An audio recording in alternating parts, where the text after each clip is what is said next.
मैं देवराज इंद्र की पत्नी हूँ, शची। और मैं रंभा। भीतर चलिए ना।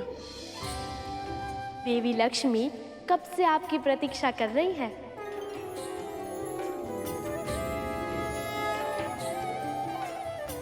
पर मैं कैसे? आप संकोच मत कीजिए, बस हमारे साथ आगे चलिए। चलिए भी।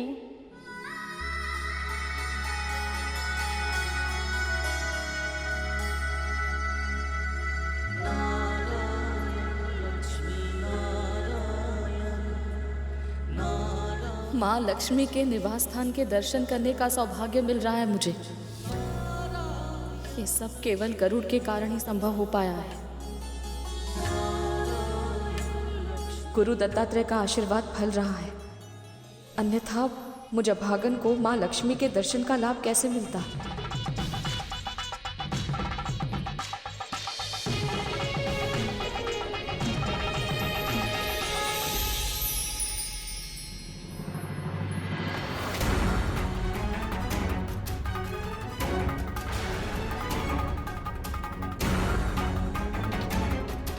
माँ,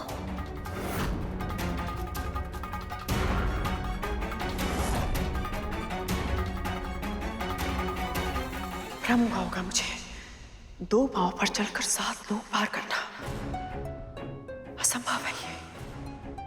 और मुझसे पहले पहुंच जाए इस बात का तो प्रश्न ही नहीं उठता। मैं सही कह रही हूं ना गरुड़?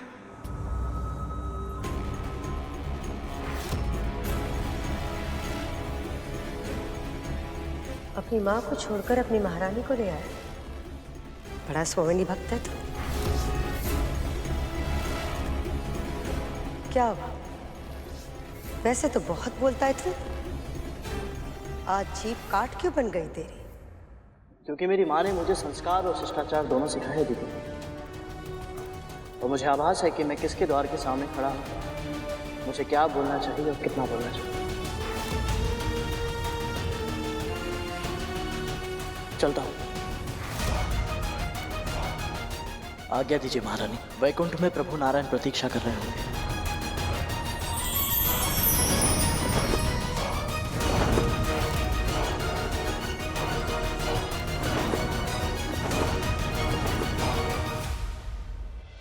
कुछ कहा नहीं, लेकिन बहुत कुछ बोल गया ये। दोनों माँ और पुत्र एक ही जैसे हैं। वाणी और कर्म से अच्छे सेवक होने का स्वांग रचते हैं और भीतर ही भीतर कोई ना कोई षड्यंत्र रचते रहते हैं।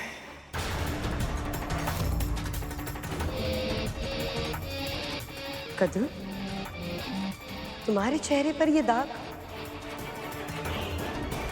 इससे पहले भी दाग थे ना?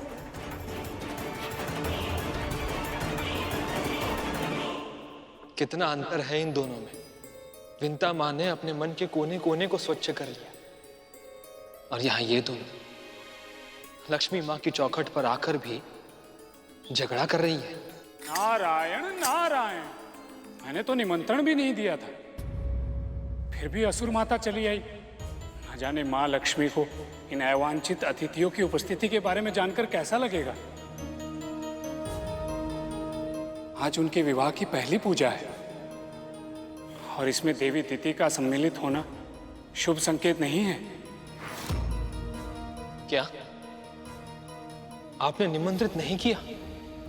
कहीं ऐसा न हो कि उनके भीतर का असुर तत्व उत्सव का वातावरण देखकर और भड़क जाए,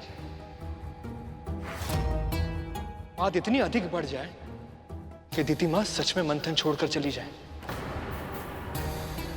यदि ऐसा हुआ तो अमृत देवताओं को कैसे मिलेगा देव ऋषि?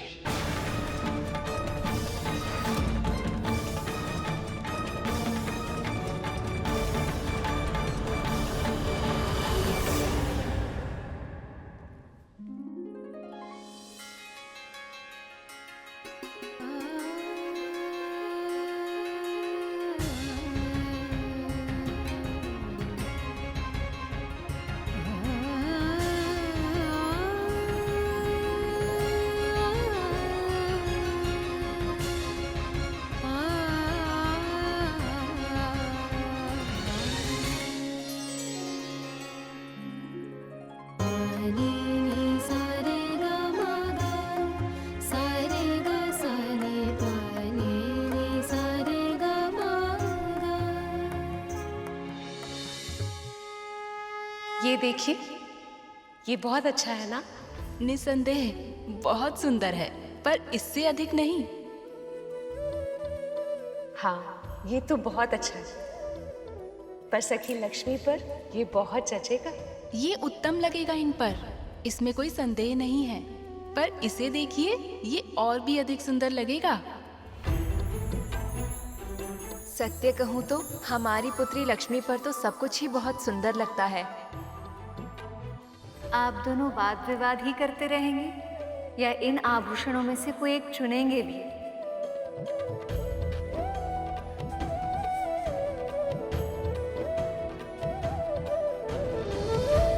विंता,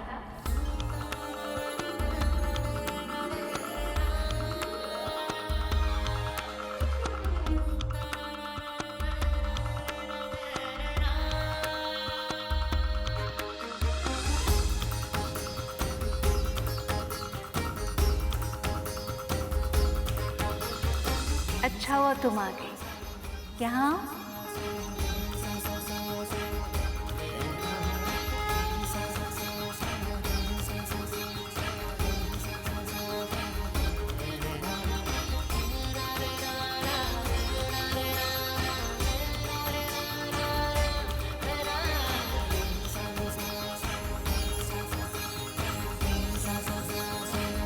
विंता, तुम बताओ ना, इनमें से कौन सा आभूषण पहनूं मैं?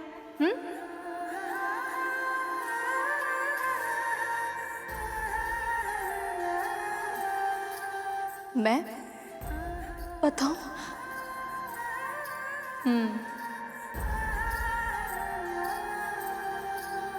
विवाह में आई हूं, कार्य तो करने पड़ेंगे। और सत्य कहो, तुम्हारा सुझाव मेरे लिए अधिक महत्व रखता है। देवी, ये क्या कह रही हैं आप? इसमें आश्चर्य ही क्या है? भगवान का सबसे सुंदर रूप एक भक्त की दृष्टि से ही देखा जा सकता है।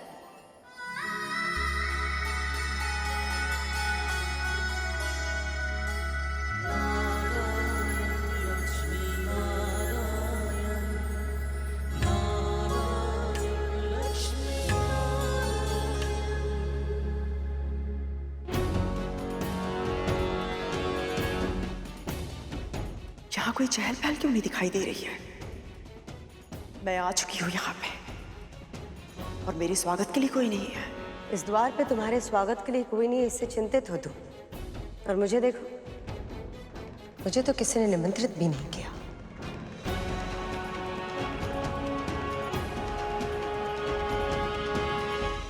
और फिर भी तुम यहाँ चली गए। कद्रू, अगर प्रश्न तुम्हारे पुत्रों की सुरक्षा का होता तो तुम भी यही करती।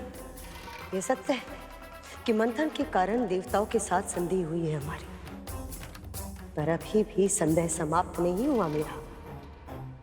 ये सब मेरे पुत्रों के साथ षड्यंत्र करे, ये होते हुए नहीं देख सकती मैं। और वैसे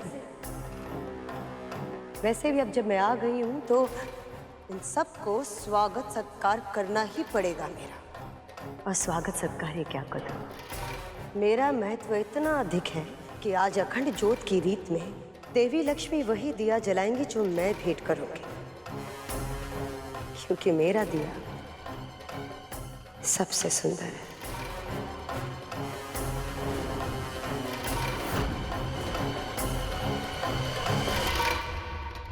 स्वर्ण के दिए में वो विशेषता कहाँ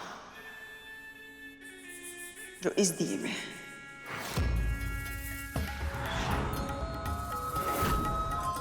देख लेना तुम,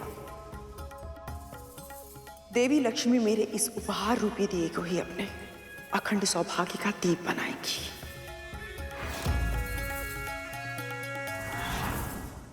मुझे तो अब तक विश्वास नहीं हो रहा कि मैं आप सबके बीच हूँ।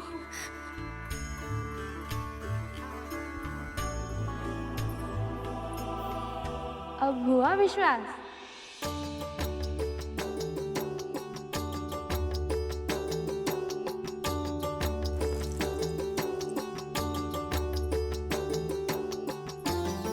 बड़े मूल्यवान आंसू हैं ये। इन्हें संभाल कर रखे। यदि गवा दिए तो फिर विदाई के समय कहाँ से लाओगी?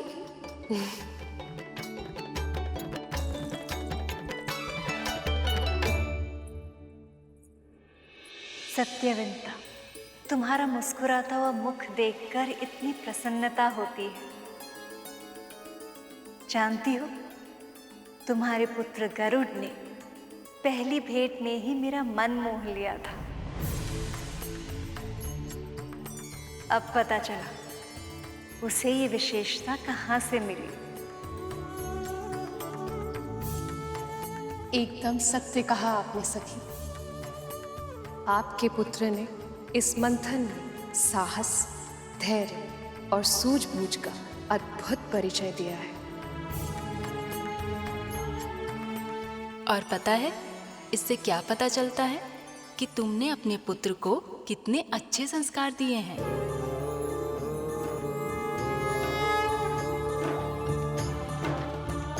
मैं कैसे कुछ दे सकती हूँ?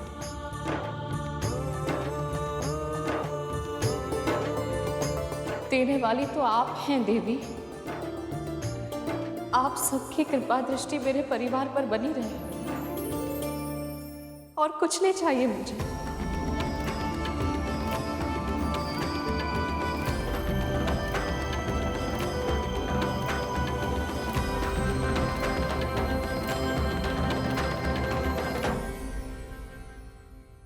सदैव सुखी रहो।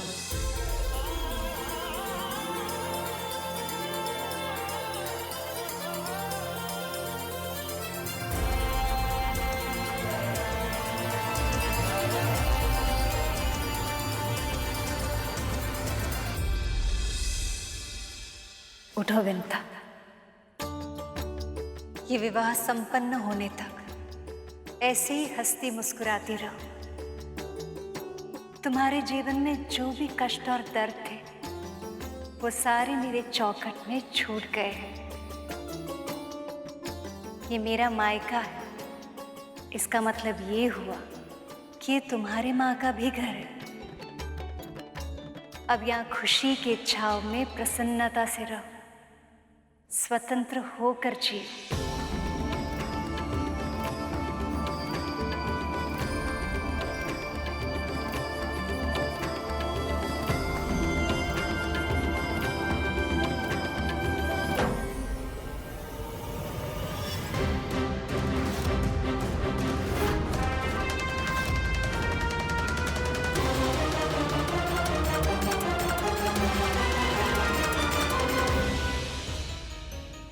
मूषक जी, तनिक शीघ्रता कीजिए, अन्यथा विलंब हो जाएगा। प्रयास तो कर रहा हूँ प्रभु, किंतु इससे अधिक वेग से नहीं चल पा रहा।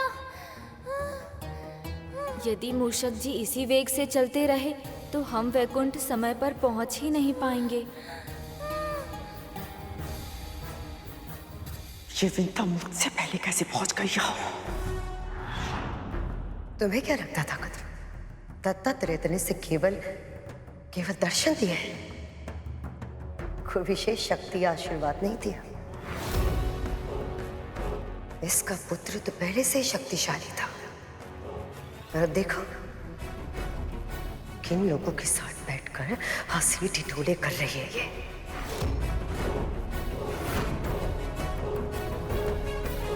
कद्रू, तुम्हें निमंत्रण तो मिला पर स्वागत नहीं। और उसे देखो इतना विशेष सम्मान मिल रहा है उसे।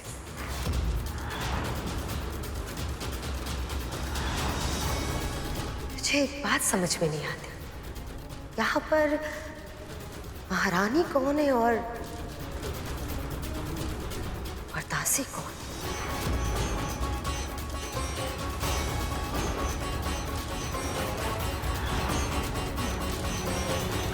मेरे घाव पर नमक छिड़कने से तुम्हारे स्वयं के घाव कम नहीं होंगे।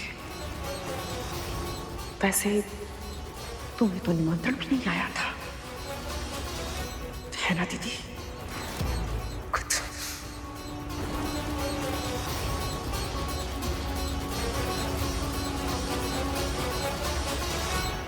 देवी।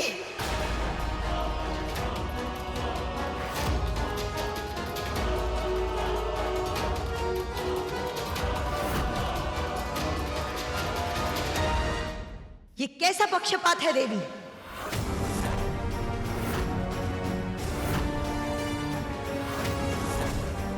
ये क्या कह रही हैं आप? जो भी मन में है विस्तार से कहिए।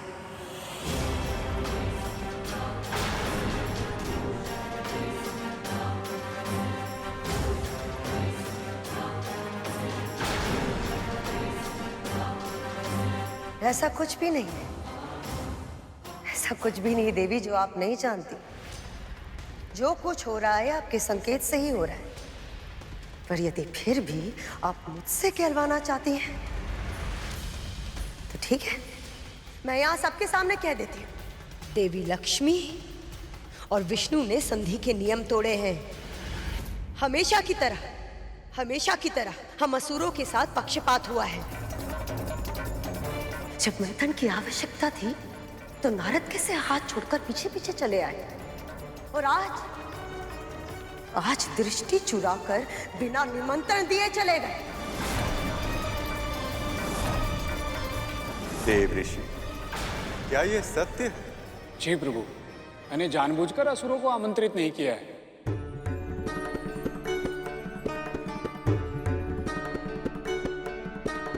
परंतु आपने ऐसा क्यों किया मुनिवर? अब व्यर्थ में ही उन्हें द्वेषपूर्ण बातें करने का अवसर मिल जाएगा।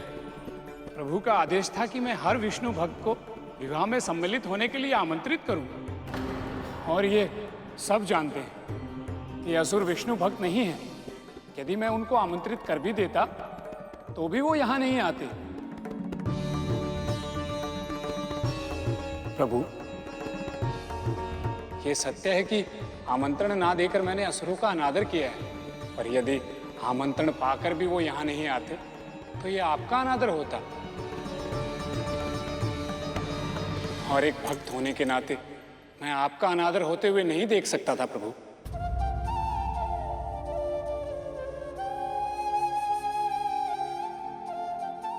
आपके तर्क काटे हैं देव ऋषि, किंतु बिना निमंत्रण के देवी दीति लक्ष्मी के पास पहुंच गई और वहां उत्सव के वातावरण कड़वाहट घोल रही हैं।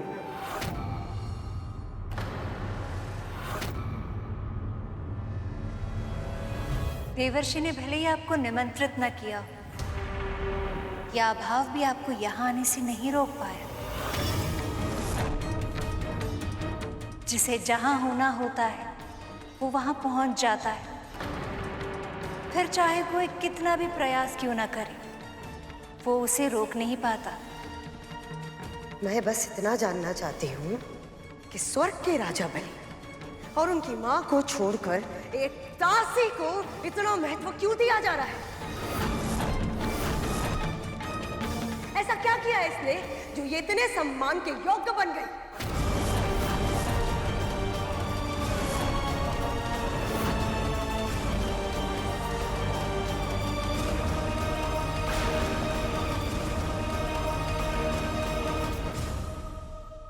कैलाश, इसका अर्थ है यदि हम इतनी ही मंद गति से चलते रहे तो मेरे पहुंचने से पहले ही विवाह संपन्न हो जाएगा। रुकिए मूषक जी। धन्यवाद प्रभु, इतने समय बाद ही सही आपका विश्राम करने का मन तो हुआ। विश्राम नहीं, परिवर्तन करना है मुझे। परिवर्तन प्रभु? हाँ, योजना में परिवर्तन। आप मेरे हाथ पर चढ़ जाइए, मैं चल कर जाऊंगा। प्रभु, ये क्या कह रहे हैं आप? मैं आपका वाहन हूँ। अपने स्वामी के ऊपर चढ़कर मैं यात्रा का आनंद। तो मत लीजिएगा आनंद, पर चढ़िए तो सही। पर मैं कैसे? आप ऐसा क्यों कह रहे हैं प्रभु? क्योंकि मेरे मन में क्रूरता नहीं है और आपके पाँवों में गति। आपकी बात मानी तो विवाह का आनंद लेने से चूक जाऊंगा। वहाँ मामा श्री विष्णु प्रतीक्षा कर रहे होंगे और मामी श्री भी तो मेरे आगे दिया जलाने के लिए तैयारी कर रही होंगी। अब चलिए, चढ़िए मेरे हाथ पर। यदि गणेश जी शीघ्र यहाँ न पहुंचे तो ना जाने कितने और विघ्न उत्पन्न होंगे। है।